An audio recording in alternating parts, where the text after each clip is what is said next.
What is going on, everyone? Welcome to the weekly recap, where every Friday morning I am bringing you kind of the latest and greatest from sales. Jake Dunlap, maybe a little marketing, little sales ops sprinkled in there every Friday. This week, my friends, we have got a lot on the agenda. I'm going to try to spend about 10, 15 minutes here taking you through everything that I've seen from the last week. I think I had like 60 calls with clients, so lots of things to share in weekly recap number 79. So every single week you can tune in, recorded or live at 9 a.m. Central. We're dropping the recap. It's going to give you an amazing chance and like a quick little format to really catch up to speed on like any kind of interesting insights that you may have missed. So every week we've got a Jake's Take section, which is something new, my spin on something. This Week in Awesome, which is just something cool or interesting that we've seen. And in the news section, a Ask Jake Anything, and then a weekly challenge for all of you. So my friends, this week in Jake's Take. So as we jump in here, and again, if you have questions, I know this is a live format, kind of like a show format, but look, I'm still monitoring LinkedIn. So if you have sales questions, or if there's something that pops up and you're like, hey, what's up, Jake? Like, tell me a little bit more about that. Like, we can do it. Like, this isn't just me talking at you. So let me know what you think, and I can jump in the comments, and Caleb will text me right here on my trusty cell phone. So this week's Jake Takes is getting deeper with your customers. I've had an opportunity and my leadership team over the last 2 weeks to meet with over 20 of our customers. And I think a lot of times we create these very petri dish like interactions with our customers, where a CEO only comes in and meets with their customer advisory board or has calls with random influential clients. It doesn't really get in the trenches. Whereas I literally had 10 client calls over the last week, maybe 6 days. And I've got to tell you, you will never learn more about what's happening in your business, what's going well, what's not going well, than meeting with your customers eye to eye. And that's getting the amazing truth of what's going well and hearing it from them. So try to create more serendipity. And if you're in sales, I highly, highly, highly recommend that you also make this a goal of yours. Make it a goal to go back and talk to, every quarter, 5 or 10 of your previous clients, what's working for them, what's not working for them. And that's going to help you better inform kind of your pitch and what's, kind of how you position going forward. So that's my take on customer advisory boards. If you're going to take the time to really invest in them, make sure you also take the time to invest in other, ways to interact with folks. So that's it. Get in the trenches, make sure you love it, etc. So Gerard asked me, did you get Super Bowl tickets? I'm going to get to that, right? I'm going to get to that in This Week in Awesome, which is our next section up. So in case many of you did not know, the Kansas City Chiefs are officially AFC champions. That's right. The Kansas City Chiefs are going to the Super Bowl. I was at the game on Sunday. It was epic. Nobody has been able to wear a shirt like this for 50 years. It's been a long time. Now, Gerard, my real question for you is, do you have $8,000 that you'd like to donate? And I'll make it up to you so we can go to the Super Bowl together. So am I going to the Super Bowl? TBD.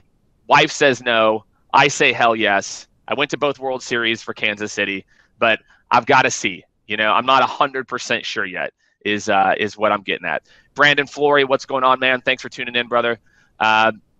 So that is this week's in Awesome. Maybe one other kind of quick thing that I've noticed. I put out a blog post on Tuesday. If you guys don't notice this, I think we do a lot of stuff in Caleb and Kara. We got to do a better job of this.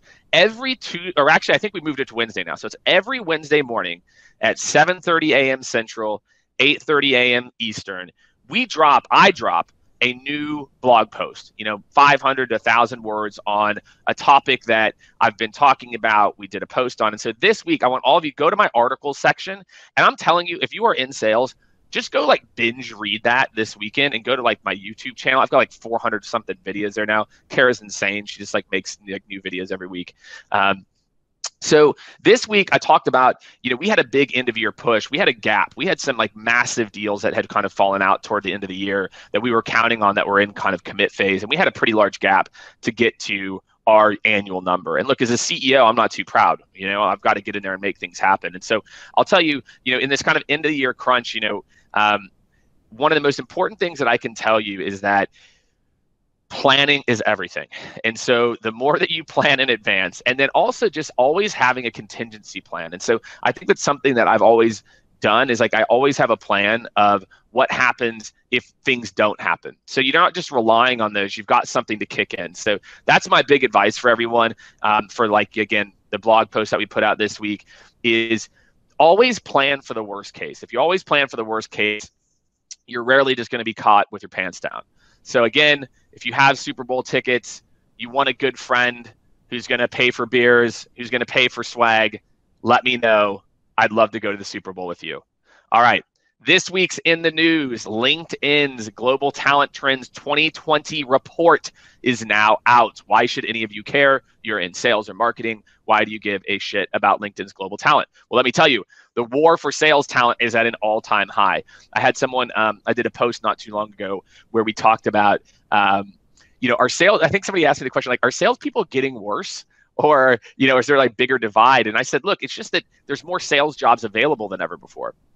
And I think, one of the things that stood out to me in this report is the reasons why people stay engaged. And there's really 4, right? But HR trends that HR people are paying attention to. The number 1 trend HR people are paying attention to is employee experience. Number 2 is people analytics. 3 is internal recruiting. I love that, right? How do we career path properly to make sure we have those roles filled? And then 4th is multi-generational workforce, right? You've got boomers, Gen X, millennials, Gen Z, all these people mixing up.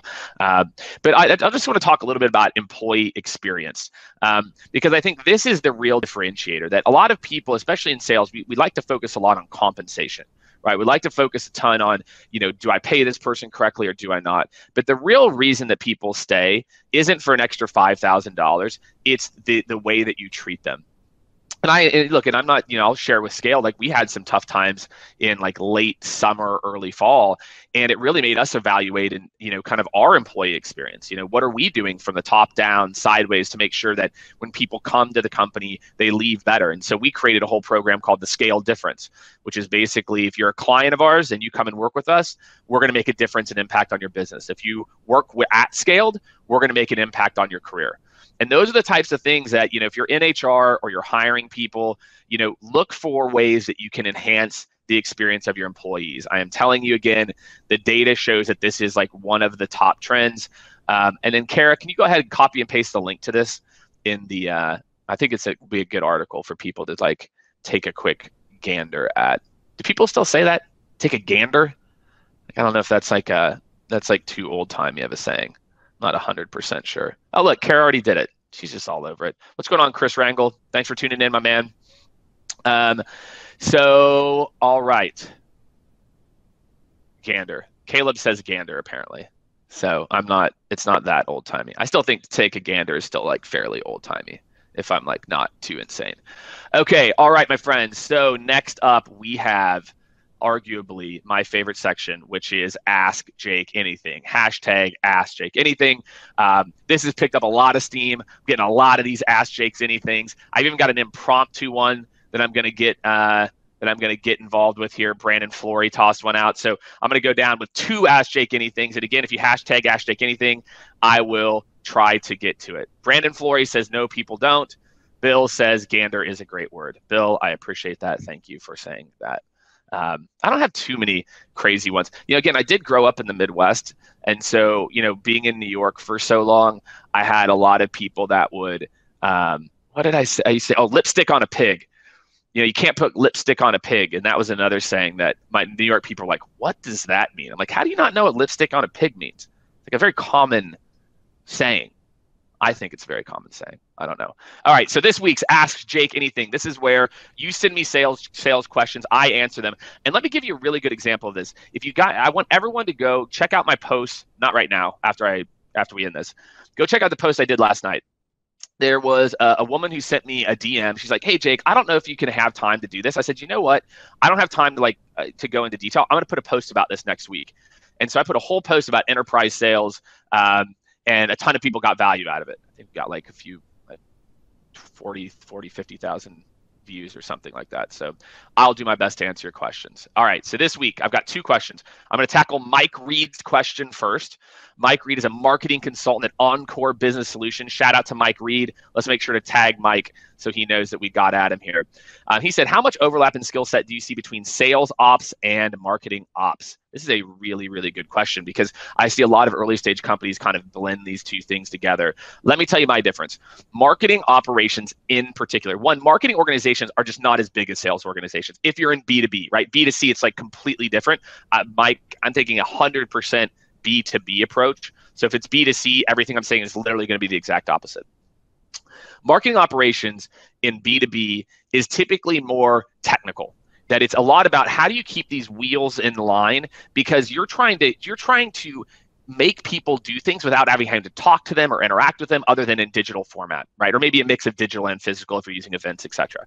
So I think marketing ops is a much more technical role, and you have to have a really good understanding of the bridge between marketing and sales. And I think sales ops has to have that too. But I would just say I think marketing ops is maybe a little more technical, where sales operations in its real form is really all the different ways that you can underpin and support sales. So that could be training and onboarding. It could be technical. It could be on career path. There's a whole bunch of things that could go into sales ops. So my kind of there's a technical aspect to both. That's the same. I just think sales operations maybe goes a little bit deeper into the business and tries to find ways to solve problems more proactively in the sales org. So that's it. So I think, yes, there's an overlap. I'd say probably 40% overlap, but the 60% where I think marketing ops has to go deeper is into the tools and tech. Sales ops needs to go deeper into like the business process. So that's my hot take. And my man, Brandon, I'm going to get at your question. What's the first thing I should be thinking of if I'm restarting a BDR program? And Brandon says he's sitting 15 feet away from MC Hammer at this very moment. Brandon, if you go up and get a selfie of you and MC Hammer, because I think you can even in your reply, you can take a selfie. I have got a massive scaled swag bag like for you. If you can go up, Brandon, and get a selfie of you of Hammer, even if it's like one of these selfies where like he's back here, like all the way in the background, like swag bag for you if you and MC Hammer are kicking it for you. So if you're going to restart the SDR and BDR program, let me give you my hot take here on what you need to do. The most important thing, map your buyer journey first. Understand where these people live digitally and physically. What I see too often is when people are starting their SDR or BD program, they jump all in to they go right into the tactics of like, what do you do or how do you do it? What I can tell you, that's not the right way to do it. Instead, really sit down and understand, okay, look, we sell into finance. What subset of finance? Where do these people live digitally? Where do they live physically? And then reverse engineer your process to map that. The people that I see successful and that do that reboot or have success with outbound, they are the companies that really hone in and spend most of their time focused on where their people live. So that is the first ever Ask Jake Anything on the fly. So I love it. Keep on hashtagging Ask Jake Anything. Keep on sending me DMs. Brandon, I know you're nervous to do it, but I'm telling you, everyone would love it if you got a selfie with MC Hammer. I know I would love it. I think everyone would love it. So anyway, last but not least, my friends, and we're going to wrap up here. As usual, make sure to like, comment, tag your friend.